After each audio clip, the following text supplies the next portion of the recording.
turning into a theatre. This is quite romantic. So if we were to take the city of Cape Town, what comes to mind in terms of the brand Cape Town?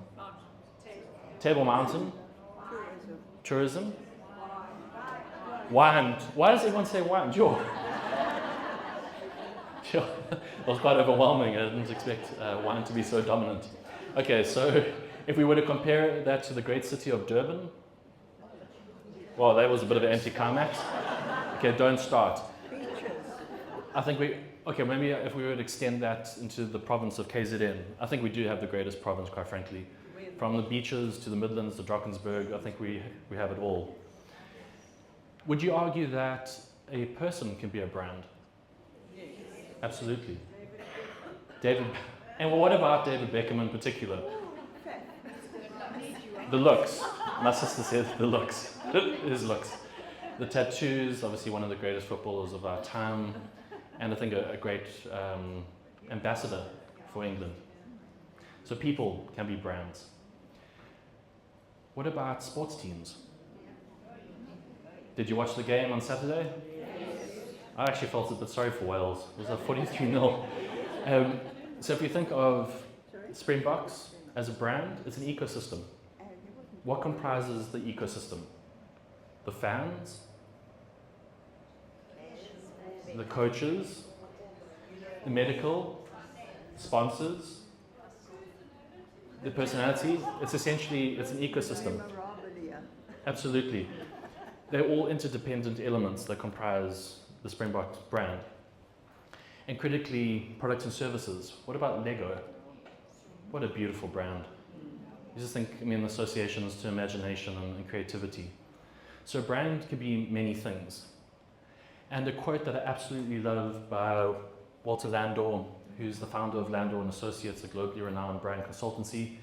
He describes brand as, or within the context, products are made in the factory, but brands are created in the mind. Decorative society, poetry, is this not poetry? Arguably so. Brands are so much more than a product or service. It translates, it elevates, it connects with us. And the really important thing about brands and branding is a subjective exercise. It's what we think of the brand. So that's something we really want to think about when we're building a brand. What is inculcated in what we stand for, what we communicate, and critically the experience that our clients have with us. So what I would like to share with you today, and I would also really encourage that this turns into a bit of a conversation, is that I'd like to share 10 principles that make a strong brand, and I believe some of you are artists, is that correct? Some, yes. I'd love to incorporate some of what I'm sharing that you can basically apply. So the first element that I want you to think about in building your brand is clarity. Who's clear on what their brand is about? Sorry, that wasn't... Sorry? It's about Checkers. Sorry, your brand. Sorry, before we move on to the Checkers brand, when you think about your brand and clarity, are you clear on what you stand for, where you're going? Have you locked down on your GPS coordinates, your goals? Absolutely. Sorry? Come on, when you did.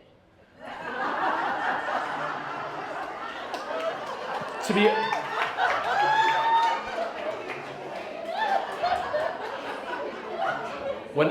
That was amazing. I don't really have a rebuttal. We all will exit at some point, eh? On that very positive note, what's really important with regard to your brand is that you have clarity. In a similar breath, if we take the brand, this became quite macabre. The Checkers brand is very clear on its strategy. Who here uses Checkers before they die? Okay, some of you. And what has the experience been like engaging with the Checkers app? Convenient, easy, reliable, quick. Excellent. I don't know about you, but in our household, we increasingly are buying online using our phones as opposed to going in store because it's such a transformative experience. And I do believe it ends up working out a bit cheaper, certainly when you're saving, or from a commute perspective. Checkers have really thought about their target audience. And I think it was brilliantly timed or convenient, not convenient, it worked out really well that when they launched was in and around COVID. So certainly convenient from a consumer perspective, having your groceries delivered to you. Checkers are very clear on their strategy. And that's a key takeout, is to think about what is, I love when technology fails, don't you? Keeps things exciting. Hey, brilliant. So that's really the key takeout, is you want to be clear on what your strategy entails, who you're speaking to, and what is your value proposition, what is the proposed value to your audience. The second is purpose. I think we all know what purpose refers to. Are you clear on what your purpose is? Who, if someone could raise their hand and share what their purpose is.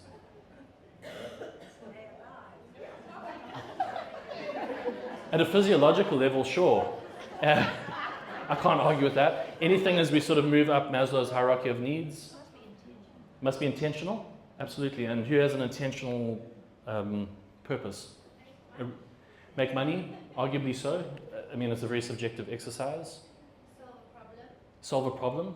Okay, so it's really to help your clients or customers, arguably. To make people feel better when they're in your presence. Lovely, and to make people feel better in your presence.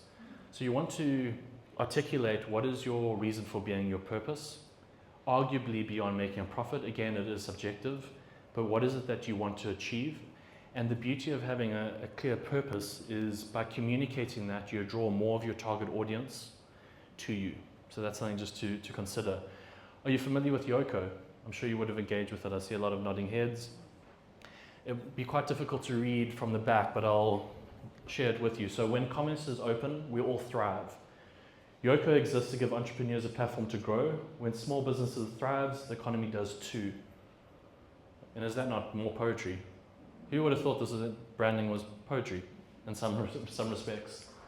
What is your takeout from that? Can you see the purpose living through their brand?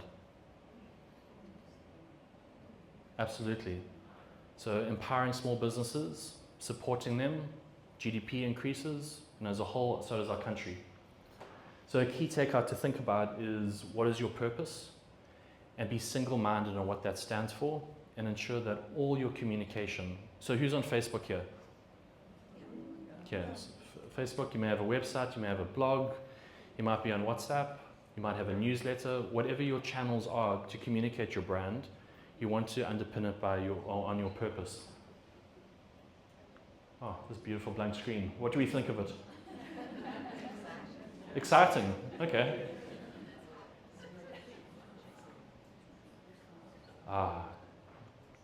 Do love technology. Okay, it should come back now.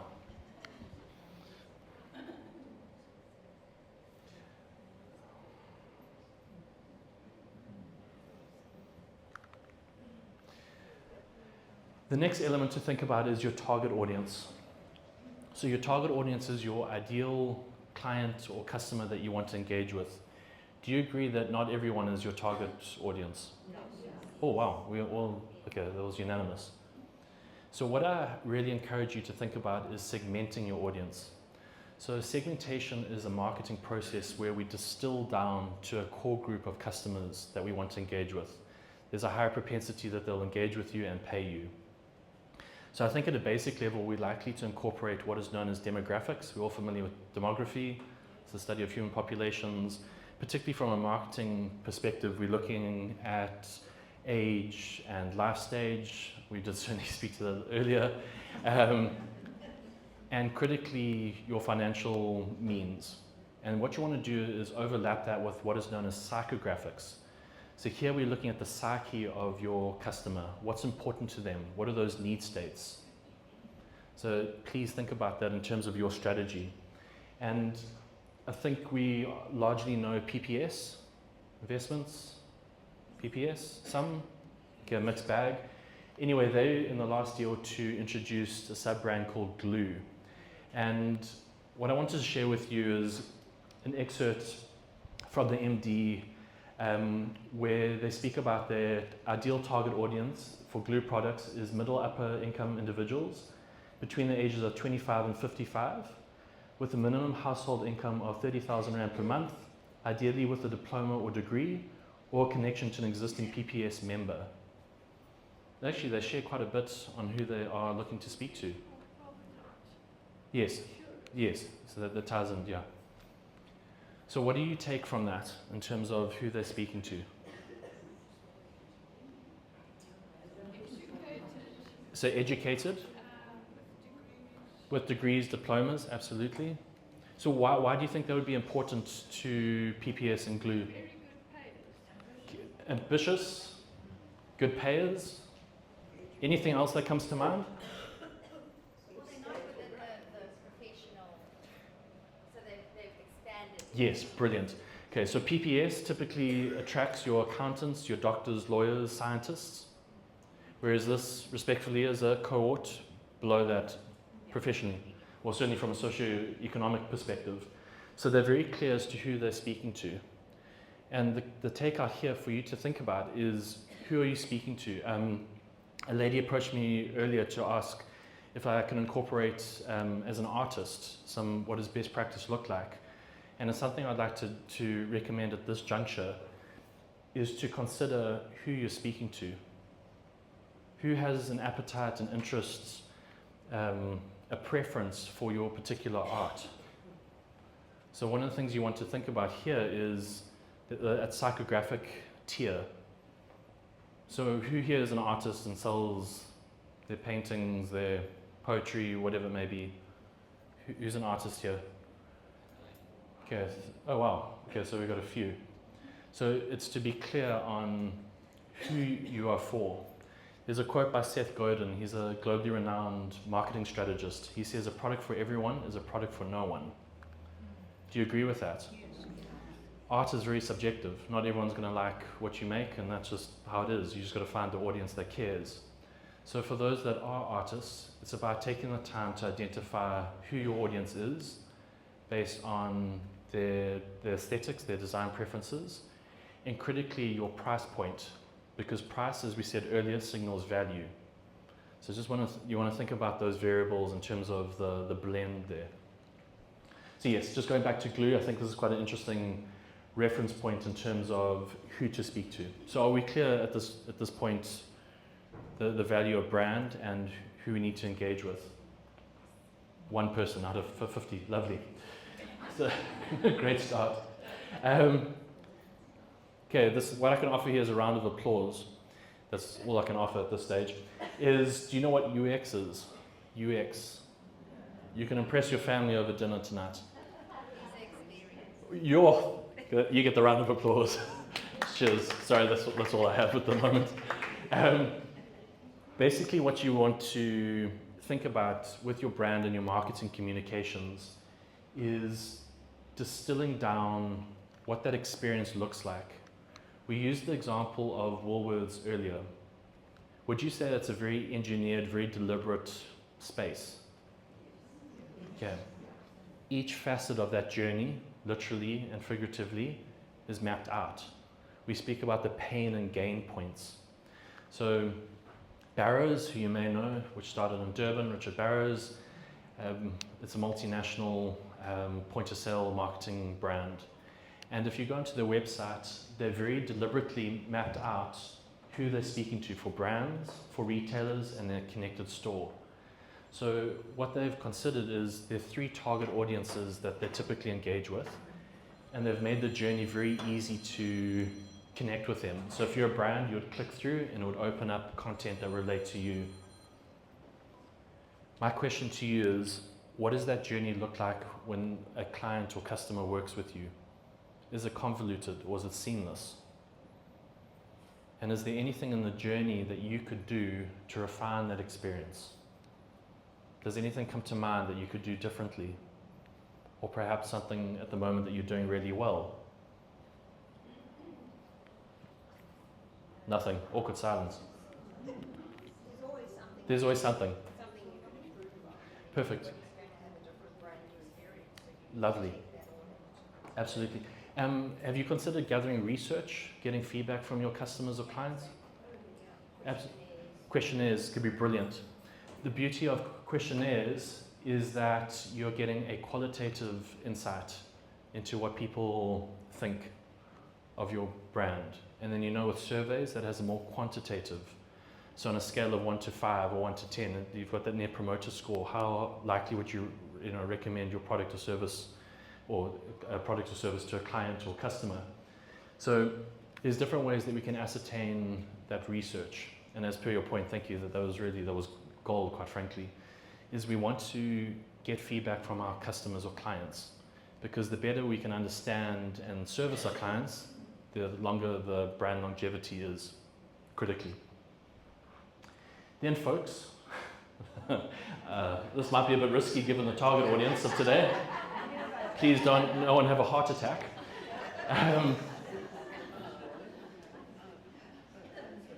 I think we are all familiar with, so it's going to come across so loud and unintended.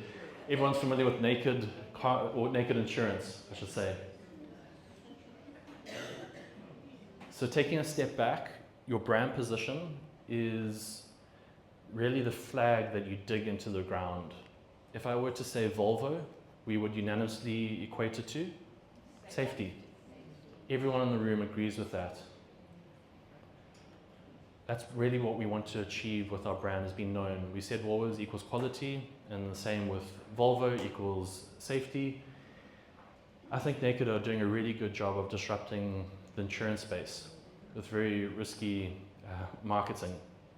But the thing is, it's front of mind.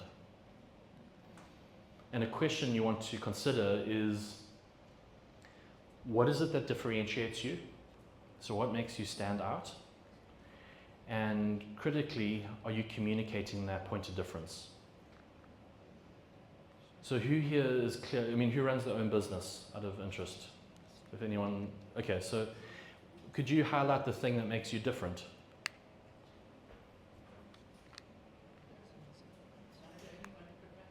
There were a few hands, but I fear people might be a bit nervous. Anyone like to highlight whoever runs a business here as to what they believe makes them unique? Yeah? I did sell my business. Okay, well that's still a great example. I was English speaking, and I would say 99% of my business was Afrikaans. So I had this huge language barrier that I had to get over. Sure. So I used to stumble along, and one day somebody said, "Do you know that you've almost sworn at me?" Well, I didn't. So I decided that I was going to be upfront, and I used to tell them, "I'm English speaking, and I know you're Afrikaans. Do you think you can help me? Because I want to help you." Because that sentence, "I want to help you," that I think got me over that barrier. Was very successful. Wow. There were so many elements that you shared there that just ties into the power of branding. You predicated your business on helping, and that differentiates you. And I think that transparency would go a long way. And I also believe that actually what I was clothing, the actual uniforms that I was making for the labor force, to me was important that they felt like they belonged. Is there a mic that we could use so everyone could hear? Don't do that. You don't want to? I won't say that. Okay, but I think if we just stick with your previous example, I think that was amazing.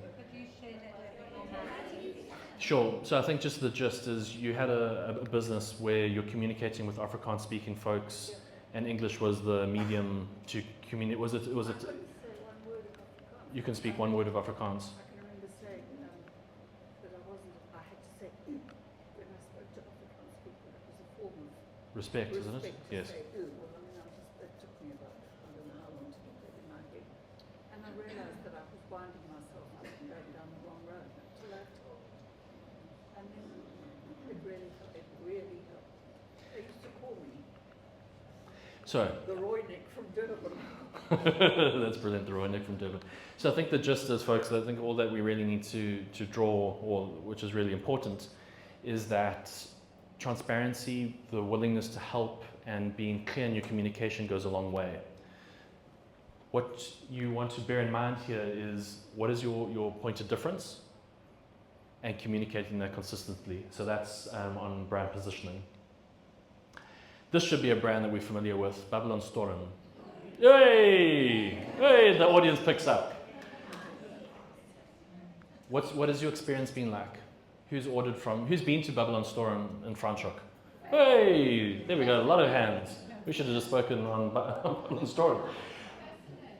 A fascinating brand.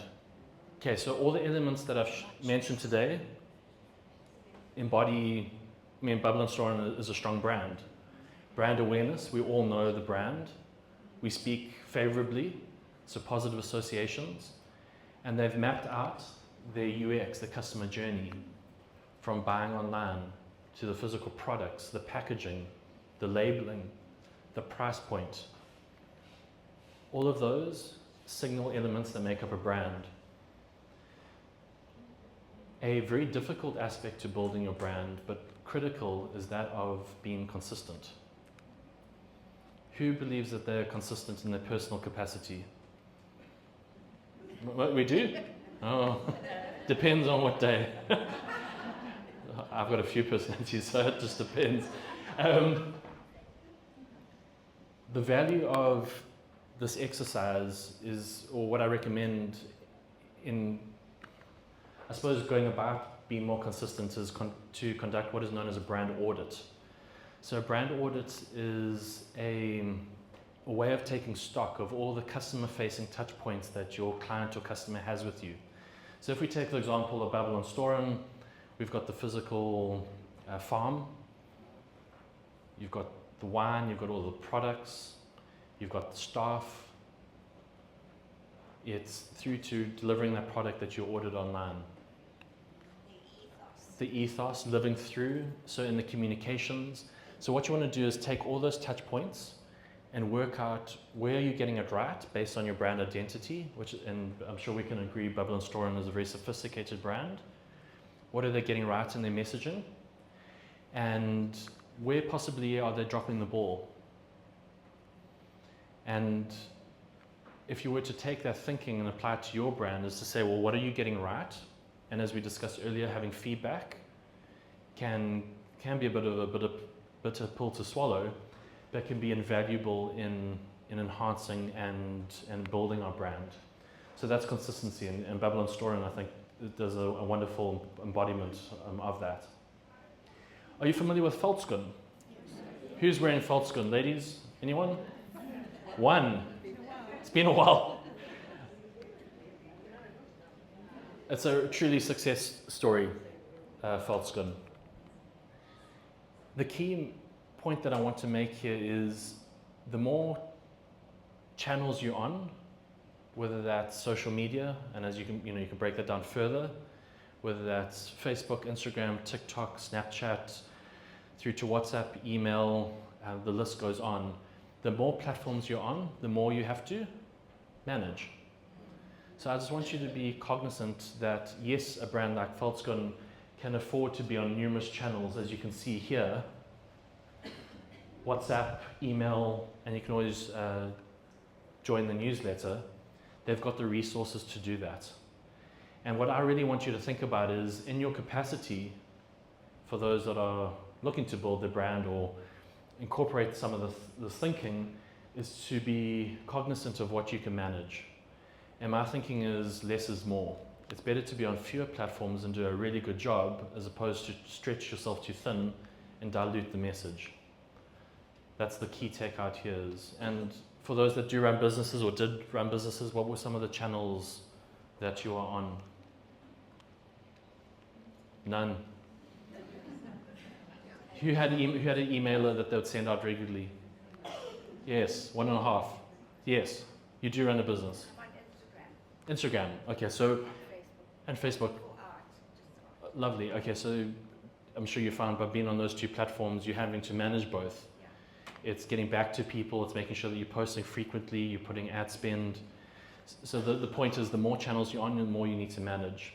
And the one takeout that I'd like to even potentially share with you specifically is that you want to measure the ROI of your marketing to see if you're getting a lot of uplift, a lot of leads and sales from, say, Facebook, more so than that of Instagram. you may want to double down on Facebook. So it's just really a case of testing. Unfortunately, with marketing, and I'm sure we can all agree, is we don't have a crystal ball, or at least one that works. That the only way to really find or understand where traction lies is in testing to see what sticks and what translates. Are you on any other platforms to sell your art? So you say Facebook and Instagram? No, and then just like societies and, you know, power art groups, say, and stuff, put my stuff on there as well. Okay, and have you considered a website to showcase your art? I had a website years ago, but I couldn't manage it. And I found Facebook and it's so much easier. And the beautiful thing with Instagram is you already have a portfolio, you've got a gallery. Yes. Okay, and you're finding those platforms are working well. Yeah, they're fine. Yeah. I found the email, the website too much. Okay. Complicated because, I mean, I'm not technically minded. No, sure. And have you ever considered video, incorporating video into the mix? No. One of the things I like with working with artists and all that I've learned in branding is that it's not only the finished product, people like BTS, which means behind the scenes. So it's coming up with the concept, it's the materials you use, it's the journey getting to the final product. So getting to know the artist, building the relationship. So just think about that in terms of content. Is actually, it's a wonderful way of, this is the progress on this particular artwork. So there's a story that you end up sharing. Sounds great. Yeah, so please think about bringing in video, even if it's basic, but just getting to know you as an artist, your style, your inspiration, because that connects with people. Cool, just wanted to share that. Pleasure. And then folks, we're starting to round off before we move into some questions. Who uses Zapper here? Oi, that takes us to 5. Okay. Wow. Okay, I think my sister, I've got a sister in the room. I've only got one. My sister is in the room. One of the 5 people mentioned that use it. Catherine, what is it about? Okay, I won't ask you a question. It's quick and easy. Recognize your face with the biometrics, and it makes making purchases seamless. Sorry. Yeah, when you're at a place that offers that. Yes, if they don't, I don't know, but I'm gonna have to learn maths again and like have to calculate a bill. No, it's actually anxiety inducing. But then the one day I got flustered and I landed up paying 40 Rand for a smoothie at Kauai because I got flustered. No, I paid 4,000 Rand, sorry. Well, so if everyone heard that, the lady spent 4,000 Rand accidentally on a 40 Rand Kauai smoothie. So the service was amazing. But I did get the money back. Sure, that's good of them. Flip. But it's literally just you. So then I took Zapper off my phone. I don't trust myself. Okay, so that's where it becomes so seamless that we can make that mistake. Largely speaking, the beauty of Zapper lies in its seamlessness, as I think we can all agree. And the takeout here is for your brand is it easy to work with you? Is it easy to get a hold of you via WhatsApp, to phone you, to send you an email, to meet you? What is that experience like? And for those that have used Zapper, it's literally just clicking a button and you've basically paid for something. It's easier than taking out your card or using cash. And it works out the tip for you. It works out the tip for you, and basically you in various denominations, whether you want to give 10%, 15%, etc. So it's very thoughtful. Again, the takeout for you as a brand is, what are you doing to make that experience for your customer or client easier? The last example, folks, is your CTA. Any idea what a CTA stands for? Hey, this is a smart bunch. This pertains to the communications regarding your brand. So your call to action is the thing that you want your client prospect to take. If we don't have this, folks, that's where your marketing stops. But if you have that, you have a higher propensity to translate and convert those into leads and sales. On your right-hand side, can you see here a very clear CTA? Book now. What comes to mind when you see those 2 words? Urgency. hurry. Why do you think why have they engineered or used those words? So you don't want to miss out. You don't want to miss out. It's FOMO, fear of missing out. Because if you miss out on this great flight from Joburg to Bloem at a really good price, there's a good chance you're not going to get that seat. So they create urgency. Urgency drives action. And then on this side, just to bear in mind, there's different types of CTAs depending on the industry or business that you're in. Check-in could be, for example, any idea what a check-in CTA could be? Checking into a hotel or a restaurant. Book now, appointments, maybe the hair salon. So it just depends on the application. Signing up, start order, view shop, get tickets. There are numerous CTAs available. What is, I think, really invaluable with this exercise is you want to test various CTAs that pertain to your industry. So with the example of Fly Safair, Book Now is a very, I think, relevant. Yeah, it creates urgency. And what they'll be doing is testing the efficacy, the success, the effectiveness of that CTA. Who here is using CTAs in their marketing? Okay, we used to. Okay. Used to because we're all about to die. So what CTAs did we use? Sorry? Time limits. Brilliant. If there's a time limit, I don't know about you, it works really well with me because there's urgency. If there is an urgency to buy something, do we buy it? No.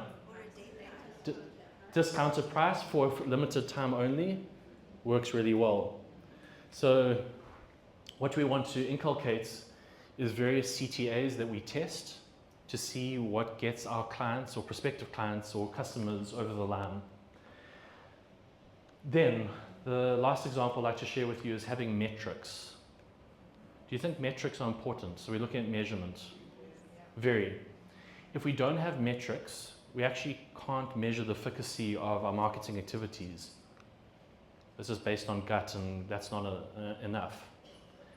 What you want to do is assign metrics to each marketing activity or collateral where possible.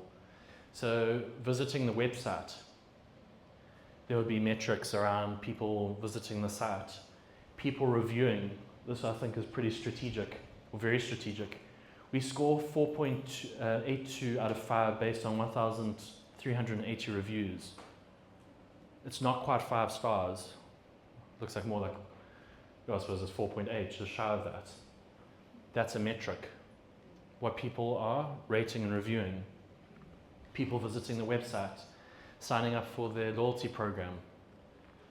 The key point here is you need to assign metrics to your marketing to see what moves the needle. And folks, in summary, and I thought we can move into more of a conversation, is the first question I'd like to ask you is your, this probably doesn't apply to many people in fact, is your brand built for scale? Yes, let's just agree with that, fantastic. What's holding your brand back? Nothing, because you are financially obese. Anything else? And finding clients, true. And then are you growing or just maintaining or surviving? Yes, it's surviving. Yeah, let's go with surviving. Folks, are there any questions that I can help answer regarding branding? Just, I think we're still good for time. Ma'am, in the back. I think one thing that you might have missed out Yes. is easy payment. If you're branding something, you've got to have really easy payment. PayPal is one easy one. If you don't have that on your advert, then people will skip it, I feel. Okay, thank you. So the way in which you make payments is important, and leveraging a merchant like PayPal creates authority and trust. And safety. So when you make that payment, you know that you're not going to get, you're basically robbed. So yes, valuable point. Anything else, ma'am? Would you perhaps be able to give us an example of maybe some branding exercise that you had in time in your career that was perhaps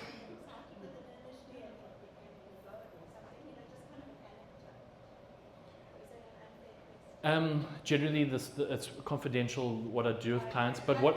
No. So what I can share with you is one of the case studies. I'll just say is in the financial services space, and I do need to preface that it was very much a team effort. I would love to take credit, but I played a very small role. And a client in the financial services, and they launched a series of funds. And we went from 0 to about 12 billion AUM, so that's assets under management. That boils down to getting planners involved and getting clients. And what really made the difference is in investing in those planners to draw in clients. So where I'm going with this is the value of having a very clear target audience. So those principles that I've been sharing is basically what I do every day. At least try to, is be clear on what your value proposition is and make sure that you're speaking to the right people, because that's what really translates. So yeah, hopefully that answers these. Perfect. So there was another hand before, and then Lynn? Simon, how do you measure the efficacy of influencers?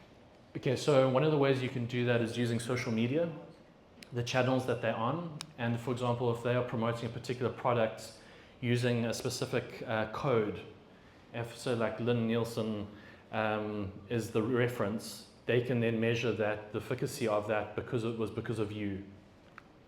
Does that make sense? So basically using like a code or a hashtag or something when people make payments and seeing that your name's ascribed to that attributes the success of that product or service. So you might have to repeat my question for people to hear, but if I'm given a product to promote on social media, how does the donor of the product, the firm, know that I'm the person driving the sales?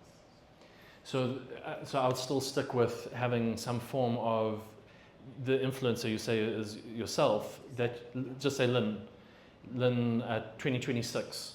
So you have to use that code to get the discount. That would be a way to say we sold 100 of said units or products, and we've got Lynn with all 100 of those. We can ascribe that Lynn's marketing has translated into this. That's one of the ways. But yet speak further, because it's quite a fine line, because you also need to find the right influencer that truly embodies your brand values. So yeah, it gets quite complicated, but one of the ways in which you could do that is assigning some form of unique code to making payment. Generally there's a discount associated, and by seeing that discount in payment, you can then say, well, Lynn was the driver of that sale. Yeah. Thank you. Any other questions before we close? Ma'am? Okay, sorry, your hand up, and then I think on this side. Ma'am? What's holding your brand back? I think your returns policy is so Yes. important these days. If you can guarantee it to have a legal address and contact details and emails and everything, so that people aren't sort of confused as to how to return an item that is Brilliant. incorrect size or whatever is wrong. So one of the, off your point is frequently asked questions, mapping out the return policy. I mean, does anyone use Takealot here?